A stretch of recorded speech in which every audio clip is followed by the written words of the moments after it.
تاکہ وہ سلجوق ریاست میں مقیم ہو سکے اور منگولوں کے خلاف جنگ بھی کر سکے۔ ارطغرل جلد سے جلد سلجوق ریاست میں جانا چاہتا تھا، جس کے لیے اس نے اناطولیہ کے مغرب کے قریب ایک علاقے کا انتخاب کیا۔ نویان کے خلاف جنگ کے دوران ارطغرل کو سخت مشکلات کا سامنا کرنا پڑا۔ اس کے ماموں کے انتقال کے بعد اس کا ماموں زاد دردرگا قبیلے کا سربراہ بن گیا، لیکن وہ اپنی سوتیلی ماں اور غداروں کے ہاتھوں کٹ پتلی بن چکا تھا۔ ارطغرل کے قبیلے کے سردار کا جب انتخاب کیا گیا تو اس کے بھائی گلدارو نے سرداروں کو پیسے دے کر اپنے ساتھ ملایا اور سردار بن گیا۔ اس کے سردار بننے کا مقصد یہ تھا کہ وہ ارطغرل کو اناطولیہ جانے سے روک سکے۔ ارطغرل کے بھائی کے پشت پر سلجوق سلطان کا نام کردہ وزیر سعد الدین کوپیک تھا۔ سعد الدین کوپیک ایک فتنہ تھا جو سلطان کو مار کر سلجوقی تخت کا خواب دیکھ رہا تھا، لیکن ارطغرل اس کام میں اسے رکاوٹ نظر آتا تھا۔ ارطغرل نے منگولوں کے سردار نویان کو جنگ میں شکست دی اور صلیبیوں کی سرحد پر ہجرت کا فیصلہ کر لیا۔ ارطغرل کو ایک دینی شخصیت ابن العربی کی بھی رہنمائی حاصل تھی، جو کہ اس کے ہر فیصلے پر رہنمائی کرتے تھے۔ ارطغرل کی بہادری کی وجہ سے ترکوں کی تنظیم سفید داڑھی والے بھی ارطغرل کے ساتھ تھے، اور ان کی مرضی سے ہی ارطغرل صلیبیوں کی سرحد پر ہجرت کرنا چاہ رہا تھا۔ اس نے اپنے بھائی سے بغاوت کی اور اپنی والدہ، اپنی بیوی، اپنے چھوٹے بھائی اور قبیلے کے 400 افراد کے ساتھ ہجرت کا فیصلہ کیا اور اناطولیہ کی مغربی سرحد پر آباد ہو گئے۔ یہاں آباد ہو کر وہ کائی قبیلے کے اس ٹکڑے کا سردار بن گیا۔ نئی جگہ ہجرت کرنے کے بعد حالات سازگار نہ ہوئے اور قبیلے میں فاقوں کی نوبت آنے لگی۔ اس دوران قبیلے کی خاتون قالین بنانے کا کام کرتی رہیں اور قالین بیچ کر اناج لایا جاتا تھا، لیکن وہ کھانے کے لیے بہت کم تھا۔ مغربی سرحد پر اس کا سب سے بڑا حریف جابدار قبیلہ تھا، جس کے سردار جاندار کے بیٹے اورال نے ارطغرل کی مخالفت کی اور اس کے قالین کے قافلے پر حملہ کر کے سپاہیوں کو قتل کر دیا اور اس کے ساتھ ساتھ تمام قالینوں کو جلا دیا، جس کے بعد اس کے قبیلے پر مزید مصیبتیں ٹوٹ پڑیں۔ جس بازار میں وہ لوگ تجارت کرتے تھے اسے ہانلی بازار کہا جاتا تھا۔ یہ بازار آج بھی ترکی میں ہانلی بازار کے نام سے موجود ہے۔ اس بازار کا مالک سیمون قسطنطینیہ کے صلیبیوں کا جاسوس تھا۔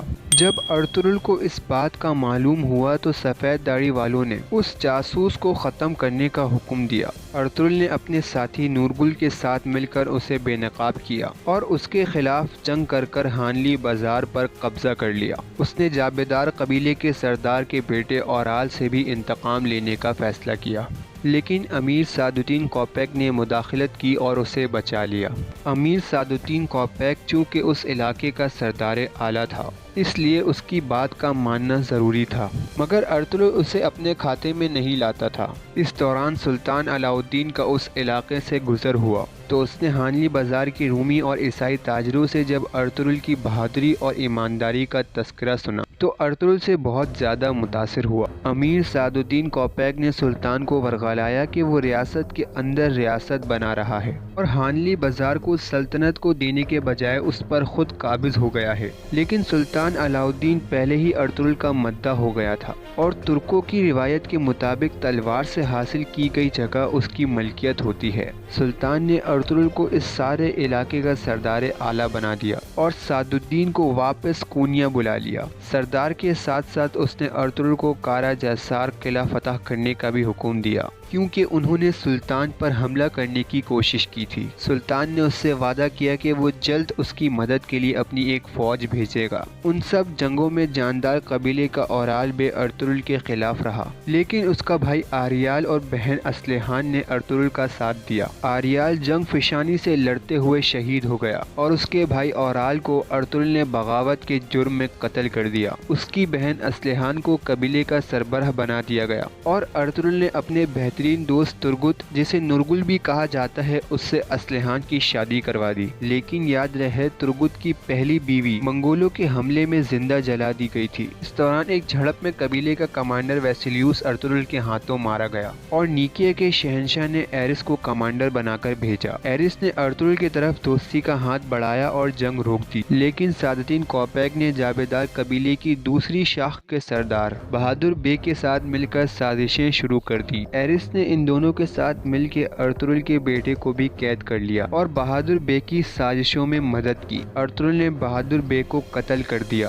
اور جاویدار قبیلے کا نیا سردار ارطغرل نے اپنے دوست ترگت کو بنا دیا۔ اسے لمٹ کر ارطغرل نے سلطان کی فوج کا انتظار کیے بنا ہی کالا جسار قلعے پر اپنے ساتھیوں کے ساتھ حملہ کر دیا۔ قلعے کا گورنر ایرس اپنی جان بچا کر بھاگ گیا۔ پھر قلعے پر سلجوق سلطنت قائی قبیلے کا پرچم لہرا دیا گیا۔ کالا جسار اور ہانلی بازار فتح کرنے کے بعد ارطغرل کا ہر طرف چرچا ہونے لگا۔ ارطغرل نے اپنے بھائی سارم کو نائب مقرر کیا اور خود سعد الدین کوپیک کی سازشوں سے سلطان کو آگاہ کرنے کے لیے کونیا چلا گیا۔ کونیا میں ارطغرل نے سلطان کو سعد الدین کے خلاف ثبوت دیے، لیکن پھر بھی سعد الدین اپنی جان بچانے میں کامیاب ہو گیا۔ 1237 میں اس نے سلطان علاء الدین اور اس کا نامزد شہزادہ کنیج ارسلان کو قتل کروا دیا۔ اس کے بعد غیاث الدین کیسرو کو تخت نشین کروا دیا گیا۔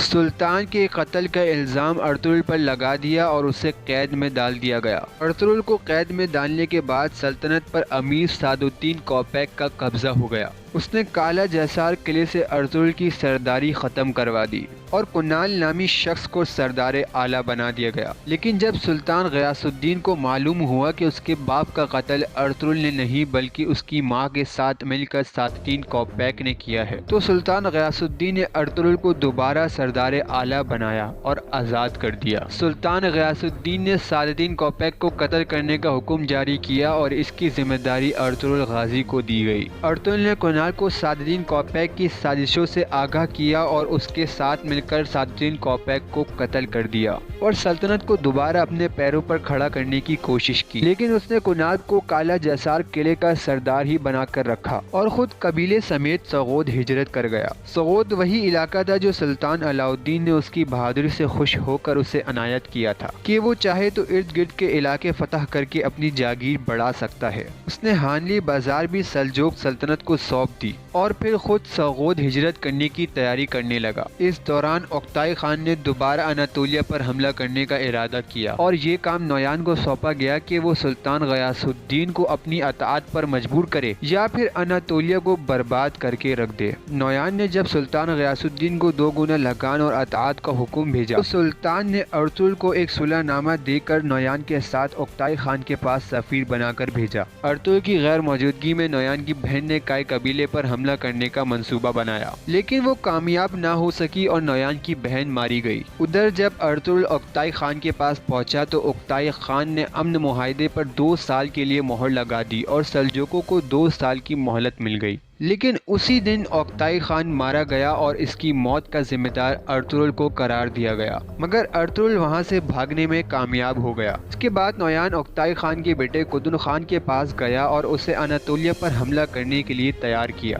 جس کے نتیجے میں 1243 میں کوسے ڈاک کی جنگ لڑی گئی۔ ارطغرل جب قبیلے واپس پہنچا تو اس نے سغود جانے کے لیے قبیلے کو حکم دیا۔ اس دوران سغود کے سرحد کے کمانڈر نے ان کے سپاہیوں پر حملہ کیا اور اس کے جوابی حملے میں ارطغرل نے اس کے گورنر کو مار دیا اور قلعے پر قبضہ کرنے کا فیصلہ کیا، لیکن اینڈ موقع پر کینیا کے شہزادے کا بیٹا پرنس ٹیوڈر بذات خود اس کے پاس آیا اور اس نے شہنشاہ کی جانب سے معذرت کی اور ارطغرل کی طرف دوستی کا ہاتھ بڑھا لیا، جس کے بعد سغود میں صلیبیوں کی جانب سے خطرہ ٹل گیا، جس کے بعد ارطغرل نے قبیلے سمیت سغود ہجرت کر لی، جو کہ اب ارطغرل غازی کی جاگیر تھی۔ کوسے ڈاک کی جنگ میں سلجوقوں کو بری طرح شکست ہوئی اور منگولوں نے اناطولیہ پر قبضہ کر لیا اور ارد گرد کے تمام قلعے دار سردار یہاں تک کہ سلطان بھی مجبور ہو گئے منگولوں کو ٹیکس دینے پر۔ سلطان منگولوں کی ہاتھ کی کٹ پتلی بن چکا تھا۔ غیاث الدین کا جانشین مکمل طور پر منگولوں کے ہاتھوں میں کھیل رہا تھا۔ مسلم امراء منگولوں سے سونا لے کے ان کے مفاد کے لیے کام کر رہے تھے۔ سلطان کے بڑے بیٹے عزاء الدین نے منگولوں سے بغاوت کی، لیکن ان کا ساتھ دینے کے لیے کوئی نہیں تھا،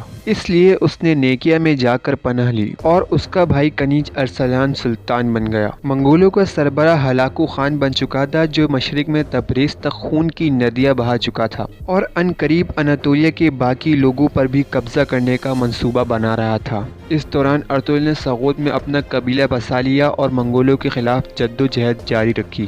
ظاہری طور پر تو وہ منگولوں کو ٹیکس دیتا تھا، لیکن اندر ہی اندر منگولوں کے خلاف ایک بڑا منصوبہ بنا رہا تھا۔ اس نے مصر کے مملوک سلطان ملک الظاہر، لقم الدین بیبرس اور چنگیز خان کے بیٹے برقا خان، جس نے اپنے قبیلے کے ساتھ اسلام قبول کر لیا تھا اور منگولوں کے خلاف جنگ جاری رکھا ہوا تھا، اس کے ساتھ مل کر ایک منصوبہ بنایا۔ سلطان عزاء الدین کے آغوش اور اس کے حامی قبائل کو اکٹھا کیا اور ان دونوں بڑی طاقتوں کو منگولوں کے خلاف لڑنے کے لیے تیار کر لیا، لیکن اندرونی سازشوں اور صلیبی قلعے کے غدار گورنر کے حملے سے ارطغرل بری طرح پھنس چکا تھا، کیونکہ اپنے عظیم مقصد کو پورا کرنے کے لیے ایک بڑی جنگ ضروری تھی، لیکن اس دوران وہ کسی طور پر بھی بازنطینیوں سے جنگ لڑنے کا سوچ بھی نہیں سکتا تھا۔ منگولوں کی شہرت جاری تھی، بلکہ کئی قبیلوں کے لوگ اس کے ساتھ مل چکے تھے۔ سغوت سے ارطغرل کا کنٹرول ختم کرنے کے لیے سلجوق وزیر بہاؤالدین نے امرولو قبیلے کو سغوت میں بسانے کا فیصلہ کیا۔ امرولو قبیلے کا سربراہ ارطغرل کے خلاف تھا، لیکن اس کی بیٹی ارطغرل کو پسند کرنے لگی تھی اور بعد میں ارطغرل نے اس سے شادی کر لی۔ صلیبی بابیوں نے قلعے پر قبضہ کر لیا۔ ان کا سربراہ کمانڈر ڈراگوس تھا، جو ارطغرل کو سغوت سے نکالنا چاہتا تھا۔ اس نے امرولو قبیلے کے سردار کو قتل کر اس کا الزام ارطغرل کے بیٹے قندوز پر لگا دیا، جس کے بعد دونوں قبیلوں کے بیچ میں لڑائی کا اندیشہ پیدا ہو گیا، لیکن ارطغرل کی سمجھداری اور ذہانت سے وہ لوگ اس مصیبت سے بھی بچ نکلے۔ امرو بے کے بعد اس کا بیٹا بولاق بے اس قبیلے کا سربراہ بنا۔ بولاق بے منگولوں کا ایک خاص آدمی تھا اور باغی قبائل کے خلاف ایک مہم جاری رکھا ہوا تھا۔ وہ اپنی اصلیت چھپائے ہوئے الباستی کے نام سے ترک قبیلوں کے لیے دہشت بنا ہوا تھا۔ ارطغرل کو دو گمنام دشمنوں کا سامنا تھا اور وہ دونوں ارطغرل کے سامنے ہی تھے، یعنی الباستی بولاق بے کے روپ میں اور ڈریگوس سغوت کے کنیسا کے زنگوچ کے روپ میں۔ ارطغرل کے بھائی گلدار کے قبیلے پر بھی حملہ کر دیا گیا اور وہ اپنی جان بچا کر پہاڑوں میں چھپ گیا۔ ارطغرل کے سامنے دو دشمن تھے اور اس کا ایک عظیم مقصد اس کا منتظر تھا۔ اس صورت میں وہ کسی حال میں بھی معمولی دشمن کو نظر انداز نہیں کر سکتا تھا۔ ارطغرل نے منگولوں کے دو سرداروں کو قتل کر دیا جو اس کے قبیلے پر حملہ آور ہوئے تھے۔ اس کے بعد ہلاکو خان کا بھائی ایروک بوکا ارطغرل کے مقابلے میں سغوت آ گیا۔ اس نے الباستی کی مدد کی اور ارطغرل کے خلاف جال بچھانا شروع ہو گئے، جس میں ارطغرل ایک مرتبہ پھر اپنی ذہانت سے بچ نکلا۔ ارطغرل نے ڈریگوس کو بے نقاب کیا اور اسے قتل کر دیا۔ الباستی بھی جب کھل کر اس کے سامنے آیا تو ارطغرل کے بھائی گلدار کے ہاتھوں مارا گیا۔ ارطغرل ان دشمنوں سے نپٹنے کے بعد مغرب میں برقا خان سے ملاقات کے لیے چلا گیا۔ ایروک بوکا کو جب اس بات کا علم ہوا تو وہ ارطغرل کے پیچھے چلا گیا۔ ارطغرل نے برقا خان کے غدار وزیر کو بے نقاب کیا اور ایروک بوکا بھی برقا خان کے ہاتھوں مارا گیا۔ ارطغرل نے برقا خان کے ساتھ مل کر منگولوں سے جنگ کی۔ ارطغرل نے برقا خان کو یقین دلایا کہ جب وہ منگولوں پر حملہ کرے گا تو اناطولیہ کے ترک اس کے شانہ بشانہ ہوں گے، جبکہ سلطان ظاہر بیبرس بھی اپنی فوج کو لے کر ان کے ساتھ مل جائے گا۔ ارطغرل قبیلے واپس آ گیا اور اپنے چھوٹے بھائی دندار بے کو قائم مقام بنا کر جنگ کے لیے روانہ ہو گیا۔ اس جنگ میں منگولوں کو شکست کا سامنا کرنا پڑا۔ اس جنگ کے دوران ہی ہلاکو خان علی ہو گیا اور بیماری سے چل بسا۔ مسلمانوں کو فتح نصیب ہوئی۔ بغداد سے خلافت عباسیہ کے خاتمے کے بعد خلافت عباسیہ قاہرہ منتقل ہو گئی، جس کے بعد سلطان بیبرس بھی واپس مصر چلا گیا اور ارطغرل جنگ سے غازی بن کر لوٹا، اسی لیے غازی اس کے نام کا حصہ بن گیا۔ ارطغرل سغوت میں 1280 میں 90 سال کی عمر میں فوت ہوا۔ اسی شہر میں اس کا مقبرہ تعمیر کیا گیا۔ تو دوستو یہی تک تھی آج کی ہماری ویڈیو۔ اگر آپ کو ویڈیو اچھی لگی ہو تو ویڈیو کو لائک کر کے چینل کو سبسکرائب کر کے بیل آئیکن کو پریس کر دیں۔ ملتے ہیں پھر اس طرح کی ایک اور ویڈیو کے ساتھ، جب تک کے لیے خدا حافظ۔